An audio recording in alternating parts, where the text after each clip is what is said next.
Hemen altında da bir Roma devri hipojesi var. Bir yeraltı mezarı. Şimdi onun içine gireceğiz. Şimdi içeri giriyoruz. Yeraltı mezarı 2 bölümden oluşuyor. Okuyorum size. Aramalarda, burada yapılan aramalarda 3 tabanca, 2 pompalı tüfek, 111 parça tüfek. Kamerayı çevireceğim. Burada Roma dönemi hipojesi var. Bir tane yeraltı mezarı var. Yani diyeceksiniz nasıl oluyor? İşte arabalar geçiyor. Surlar var, yeraltı mezarı var. Acayip şeyler. İstanbul böyle bir yer zaten. Sevgili takipçilerimiz, bu paylaşımımızda sizlere İstanbul Kara Surları'ndaki çok ilginç bir yapı olan Büyük İstanbul yürüyüşümüzde de uğradığımız Silivri Kapı hipojesinden bahsedeceğim. Şu an ziyarete kapalı, ancak ziyarete açık olduğu dönemde ben girip incelemiştim. Çok ilginç bir yapı. İçine gireceğiz. Daha sonra dışına çıkacağım ve o Silivri Kapı hipojesinin başına gelen çok ilginç, trajikomik olaylardan da, tuhaf olaylardan da bahsedeceğiz. Hadi gelin başlayalım.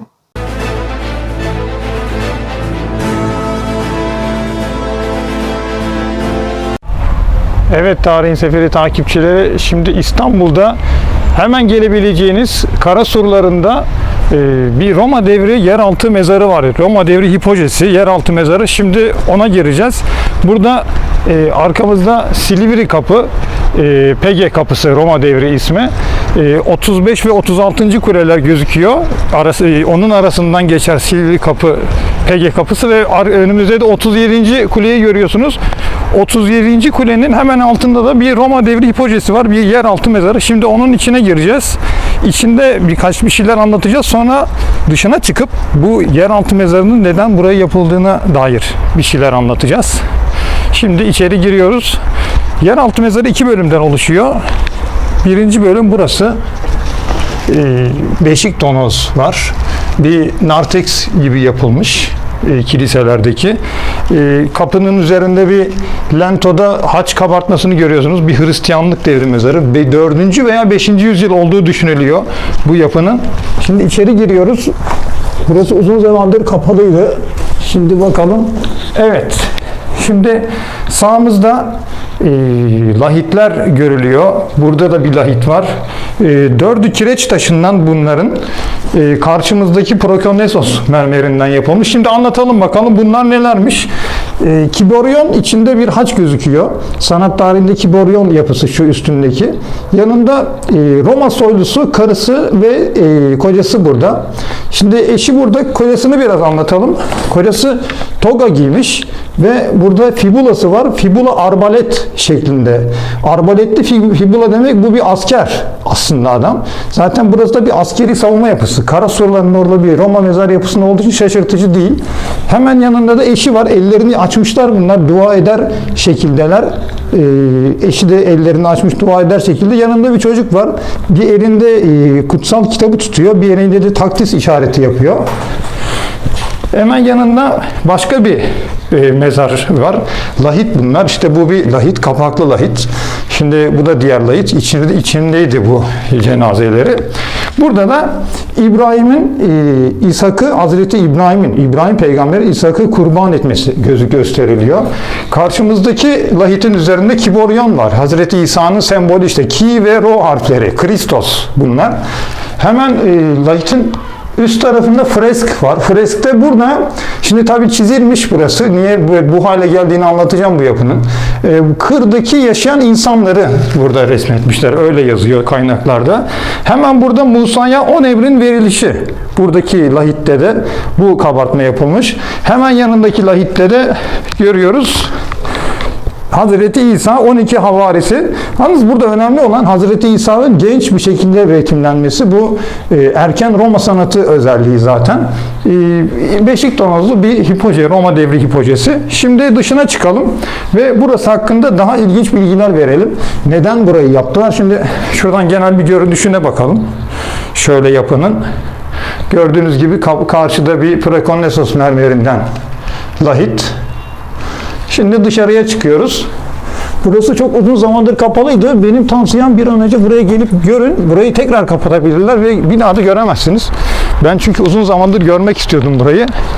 Şimdi dışına çıkalım, buradan biraz bahsedelim. Burayı neden yaptılar? Sonra En sonunda da buraya nasıl geleceğinizi de göstereceğim. Caddeye çıkacağım. O caddede burayı nasıl bulabileceksiniz? Biraz sapa bir yer çünkü. Şimdi bu tür mezar yapıları, önümüzdeki ana kara sur bedeni bu. Bu da öndeki sur bedeni. Bu sur, iki sur arasında bunun gibi birçok mezar yapısı var.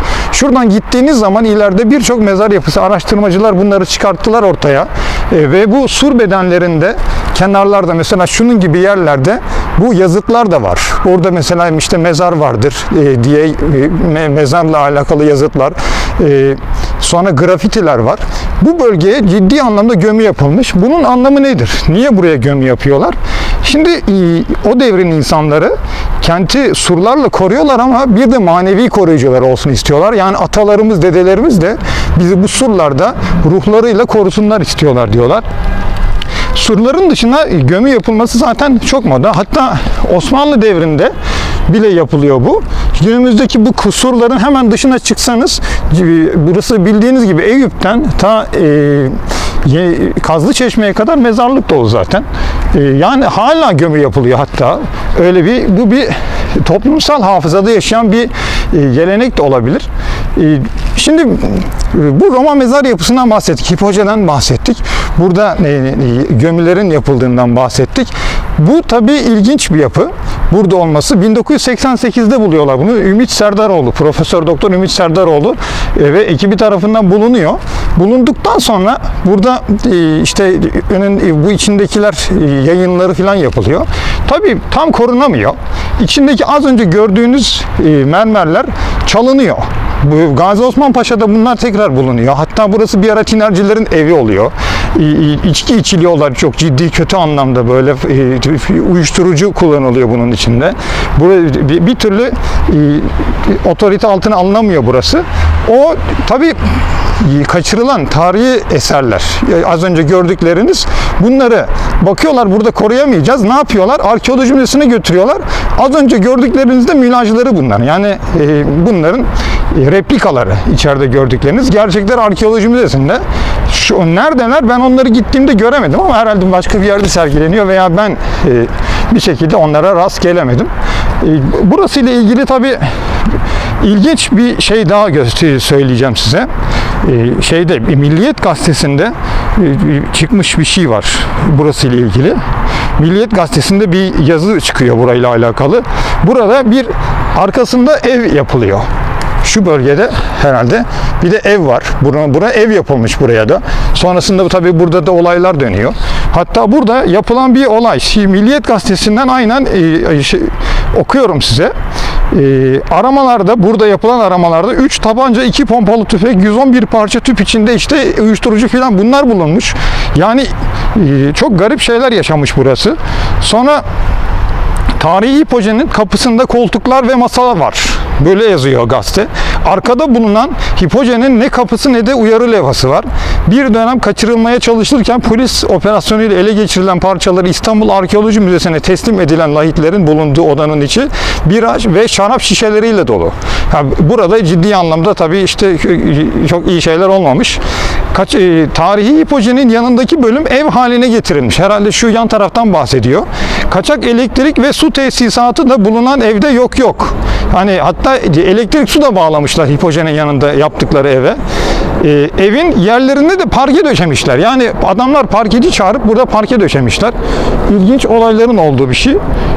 Kapının içinde çamaşır makinesi, duş, alafranga, tuvaletin bulunduğu söyleniyor zaten. Hatta arkasında bir havuz varmış. Alabalık yapılmış.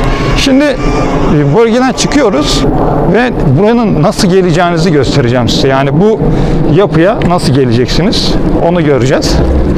Dediğimiz gibi karşımızdaki 36. kule. Kara surları 96 kuleden oluşuyor. Burası 37. kule. Ana sur bedeni solumuzdaki. Silivri Kapı. Silivri Kapı'dan bahsedelim. Neden Silivri Kapı diyorlar? Silivri'ye giden yol üzerinde. Selembria. Roma devri ismi Selembria. Selembria denmesinin nedeni de Selis ve Birya isimlerinin birleşmesi. Selis bir Trak kralı. O bölgede oturan. Birya da Trak isminde yerleşim demek. Yani Selis'in kentine giden yol aslında Selembria. Silivri Kapısı. İşte Silivri Kapı'da burası Buradan şimdi Silivri Kapı yazdığınızda işte Google'ınızda GPS'e buradan gelebilirsiniz. Biraz girmek çıkmak biraz problem buraya. Hemen dışarı çıkıp buradan hatta bir otobüs durağı bile göstereceğim size. Burada Osmanlı devri mezarları var. Hemen çıkıyoruz ve gördüğünüz gibi önümüzdeki 10. Yıl Caddesi. Buraya her şekilde gelebilirsiniz. Marmaray'dan Kazlıçeşme istasyonundan da yürüyerek de gelebilirsiniz. İşte burada da otobüs ve otobüs durağı kolaylıkla ulaşabilirsiniz. Silivri Kapı hipojesine şuradan da kapıyı da gösterelim.